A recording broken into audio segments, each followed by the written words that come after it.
Isang araw, isang santo, may maligayang pagdating sa channel na nagbibigay pugay sa mga lalaki at babae na nagmarka sa kasaysayan ng simbahan sa buong panahon.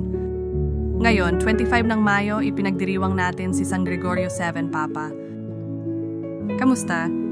Si San Gregorio VII, na ipinanganak bilang Hildebrando di Sovana noong bandang 1020 sa Tuscany, ay isa sa mga pinakamaimpluwensyang papa at tagapagreforma sa kasaysayan ng simbahang Katoliko. Bago siya naging papa, si Hildebrando ay isang monghe at tagapayo ng papa na gumampan ng mahalagang papel sa mga reforma ng simbahan. Noong 1073 siya ay nahalal na papa at ginamit ang pangalang Gregorio VII. Ang kanyang pontifikado ay kilala sa kanyang dedikasyon sa reforma ng simbahan at pagpapalakas ng kalayaan nito mula sa mga kapangyarihang sekular. Kilala siya sa pag-aaway sa investiture, isang mahalagang alitan kay Emperador Henry IV ng Banal na Imperyong Romano.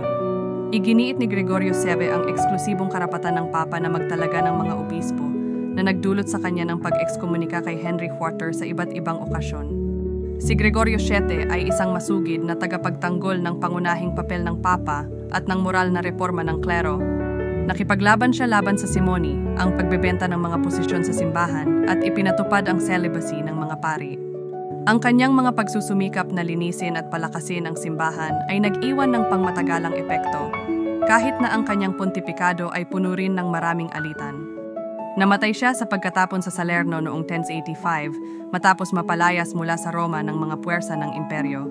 Siya ay kinanonisa noong 1606 ni Papa Paulo Fabi. Narito ang isang panalangin na inialay kay San Gregorio VII.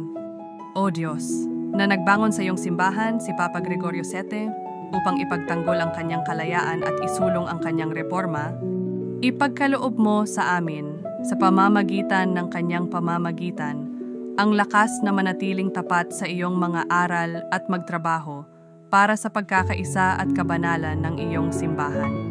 Naway ang kanyang halimbawa ng katapangan at dedikasyon ay magbigay inspirasyon sa amin na laging hanapin ang iyong kalooban sa aming mga buhay. San Gregorio VII, ipanalangin mo kami. Amen. May iba ba pang mga santo na ipinagdiriwang ngayong araw?